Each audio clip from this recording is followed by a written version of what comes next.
Assalamualaikum dan salam Sarawakku sayang. Bulletin UKAS edisi malam 13 November 2021 bersama saya, Vivi Emirza Ika. Berita utama, Ketua Menteri Sarawak Datuk Petinggi Dr. Abang Abdul Rahman Zohari Tun Datuk Abang Openg dikurniakan darjah kebesaran Panglima Mangkunegara PMN yang membawa gelaran Tan Sri pada Sabtu. Penganugerahan tersebut adalah bersempena dengan istiadat menghadap dan istiadat pengurniaan darjah-darjah kebesaran persekutuan sempena ulang tahun keputeraan rasmi yang di-Pertuan Agong Al-Sultan Abdullah Riayatuddin Al-Mustafa Billah Shah di Istana Negara di Kuala Lumpur. Ketua Menteri adalah antara 1,207 penerima darjah kebesaran bintang dan pingat persekutuan 2021 kali ini.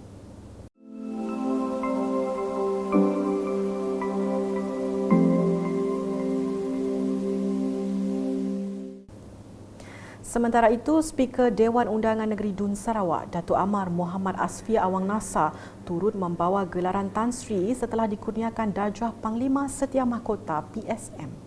Datuk Amar Muhammad Asfia yang juga pengerusi tetap Parti Pesaka Bumi Putera Bersatu PBB Sarawak merupakan antara 18 penerima darjah tersebut.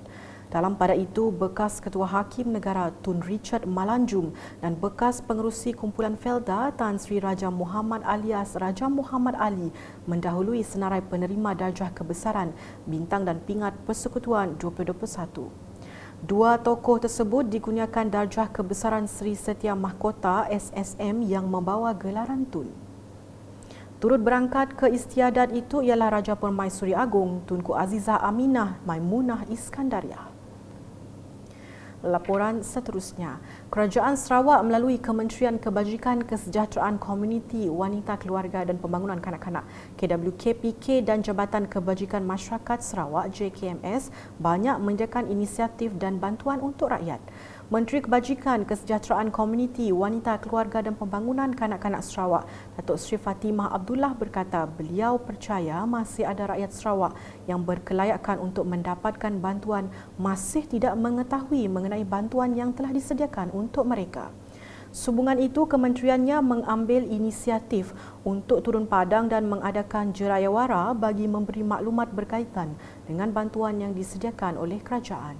Kita adalah prihatin terhadap nasib rakyat yang memerlukan bantuan seperti yang diamanatkan pada kementerian kami dan di bawah Jabatan Kebajikan Masyarakat. Saya tahu kadang-kadang walaupun kita ada maklumat ada di pejabat kebajikan, maklumat ada ditinggal di pejabat residen, maklumat brosur yang ada di atas meja pegawai-pegawai kaki tangan kebajikan di pejabat daerah, pejabat residen dan sebagainya. Tetapi kita tahu masih ada orang tahu tentang bantuan-bantuan yang disediakan oleh kerajaan. Jadi sayanglah kalau tahu, maka dengan itu kita perlu turun padang. Beliau berkata demikian semasa berucap dalam program taklimat inisiatif kerajaan melalui KWKPK dan JKMS yang turut dihadiri oleh Menteri di Jabatan Ketua Menteri, Integriti dan Ombudsman Sarawak Datuk Talib Zulkifli di Kampung Jopak Hulu, Bintulu pada Jumaat. Sementara itu, katanya penglibatan wakil rakyat dan pemimpin peringkat akar umbi dalam program ini akan menjadi pemudah cara dalam menyampaikan maklumat berkenaan inisiatif dilaksanakan kerajaan kepada masyarakat. Dalam pada itu, Datuk Sri Fatimah turut menyampaikan inisiatif-inisiatif kerajaan kepada para penerima seperti tertera.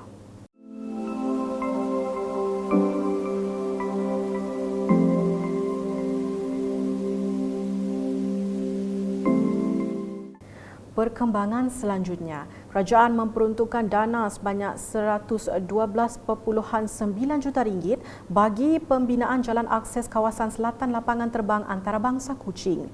Menteri Kanan Kerja Raya Datuk Sri Fadilah Yusof berkata, projek pembinaan jalan akses itu dijangka siap sepenuhnya pada 1 Ogos 2024 nanti. Menurutnya, pembinaan jalan baru sepanjang 6.2 km itu akan dibina bermula dari persimpangan Stutong sehingga ke persimpangan Bukit Berangan. Dan kita dalam rangka membincang daripada Kementerian Kerja Raya, JKR Malaysia, JKR Sarawak, dan asasnya permohonan projek ini ialah semua jalannya adalah 4 lorong. Tapi disebabkan kekangan peruntukan, Sebahagiannya ialah 4 lorong 2 hala dan sebahagiannya ialah 2 lorong 2 hala. Dengan 3 jambatan dan projek ini, tapi tanah semua dah diambil untuk cater for 4 lorong.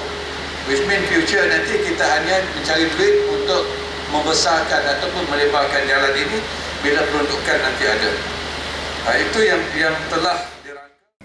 Datuk Sri Fadilah yang juga ahli Parlimen Petra Jaya menambah matlamat utama pelaksanaan projek ini adalah bagi menyediakan penyuraian trafik ke lapangan terbang antarabangsa Kuching serta kawasan sekitarnya yang kini pesat membangun. Katanya ia juga bagi keselesaan pengguna jalan raya di kawasan tersebut.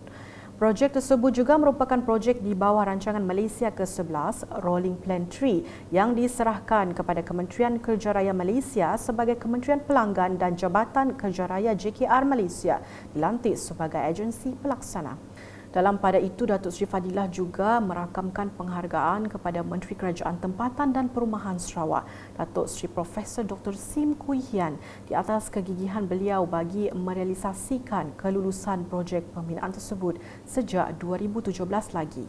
Saya mengucapkan terima kasih selain daripada kerajaan negeri yang juga memperjuangkan projek ini, ianya juga diperjuangkan oleh Profesor Sim sendiri yang datang dari semenjak tahun 2017 lagi kepada saya untuk projek ini supaya diberi keutamaan oleh kerajaan persekutuan dan disokong oleh kerajaan negeri dan juga kepimpinan, khususnya di bawah kepimpinan Profesor Sim dan rakan-rakan dia lah.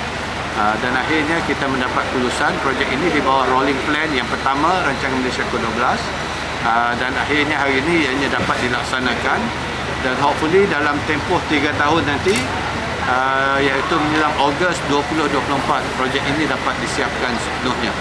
Saya mengharapkan itulah daripada kontraktor dan konsultan untuk memantau dan juga bersama JKR Sarawak memastikan projek ini dapat disiapkan dalam Ogos 2024 mengikut perjanjian. Dalam pada itu, Menteri Muda, Infrastruktur dan Pembangunan Pelabuhan Sarawak, Datuk Julaihi Narawi berkata, dengan adanya jalan akses tersebut bakal merancakkan serta melandaikan kesesakan jalan raya dan serta merancakkan lagi pembangunan di kawasan itu. Dan kita percaya jalan ini akan dapat bersama-sama membuka kawasan baru di kawasan sekitar. Lebih-lebih lagi apabila difikirkan kemungkinan untuk membuka kawasan perubahan dan seterusnya dapat merancangkan lagi kegiatan ekonomi khususnya di kawasan sekitar. Sementara itu, turut diadakan Majlis Penyerahan Sijil Kontraktor Penyiap Siri ke-4 tahun 2021 kepada 117 kontraktor penyiap daripada Sabah dan Sarawak yang berjaya diiktiraf sebagai kontraktor penyiap sekaligus berpeluang menyertai pelawaan perolehan secara tender terbuka bagi projek-projek sakit oleh semua agensi kerajaan. Di Sibu pula, Menteri Muda Pendidikan, Sains dan Pendidikan Teknologi Sarawak Dr. Anwar Rapai menyempurnakan Majlis Pelancaran Sibu Active Youth SACE pada Jumaat. Dr. Anwar berkata ini merupakan salah satu kebanggaan warga Sibu atas pembinaan gelanggang berkenaan yang cantik dan terbesar di Sarawak iaitu sepanjang 100 meter yang bernilai RM2 juta yang telah diluluskan oleh kerajaan negeri. This is a very historical day for the youth in Sibu because finally they have their own big and long escape plaza. It is the longest in Sarawak. So ia merupakan suatu kebanggaan lah bagi belia di Sibu. Saya memang telah lama memberi impian ni supaya kita ada suatu escape plaza. Kesian langkah sedap belia kita bermain di tepi jalan di tempat-tempat yang tidak begitu selamat. So I think with this siapnya Escape Plaza, I think the youth in Sibu are very happy and they should be proud of themselves. It's the only Escape Plaza yang ada di Sarawak lah, yang lengkap, yang canggih dan teratur. I think the youth in Sibu are very lucky to have this, which cost about 2 million from the state government. Pada itu, beliau juga mencadangkan untuk mengadakan pertandingan sukan tersebut ke peringkat antarabangsa melibatkan negara-negara luar pada tahun hadapan bakal merancakkan lagi gelanggang sukan luncur di Sarawak. Malah apabila sepatutnya dia siap pada Februari tahun ini, tetapi disebabkan ada sedikit permintaan daripada pihak belia, terutama yang the bowl area tu, so kita terpaksa buat VOC variation lah. Tetapi disebabkan PKP selepas March tu, jadi kita lambat sikit. Tapi alhamdulillah we managed to get it done this year. Yeah. Okay, it's 100 meters and this is actually can be used for international event. Yeah. And I will put this is one of the calendar. For not only for Sibu, for Sarawak, international event. Okay, kemudian di sini ialah selain daripada asas kita akan buat cafeteria, open cafeteria up there. It's a very nice place up there. And when you sit there, you can see the surrounding how they play, you know. And that is one of going to be built by next month. Number 2, this place will be. Selain daripada itu, gelanggang sukan luncur ini dihaskan bagi sukan inline seperti rollerblade, papan luncur dan basikal BMX sahaja. Manakala di Lundu, penduduk daerah berkenaan terutamanya generasi muda digesa untuk memelihara alam sekitar sesuai dengan wawasan daerah Lundu ke arah sebuah bandar eco-pelancongan. Mantan Adun Tanjung Datu, Datuk Amar Jamilah Anu berkata ia sedikit sebanyak dapat menaik taraf kualiti hidup penduduk memandangkan daerah Lundu mempunyai banyak taman negara seperti Taman Negara Gunung Gading, Taman Negara Samun Sam, Taman Negara Talang Satang dan Taman Negara Tanjung Datu. Menerusi program tersebut, beliau memuji usaha Sarawak Forestry Corporation SFC dalam memastikan setiap kawasan sentiasa bersih dengan berkongsi maklumat mengenai cara penjagaan alam sekitar kepada masyarakat yang tinggal di kawasan yang berpotensi untuk menjadi tempat tarikan pelancong. That's why kita ada orang macam SFC dengan kerajaan kita mengutamakan conservation of forest. 2-30 tahun akan datang, beratus tahun akan datang, kita masih mempunyai hazanah yang begitu indah, yang begitu precious, kata orang. Beliau berkata demikian semasa majlis penutupan program Community Localised Eco-Host Anjuran Sarawak Forestry Corporation SFC pada Jumaat.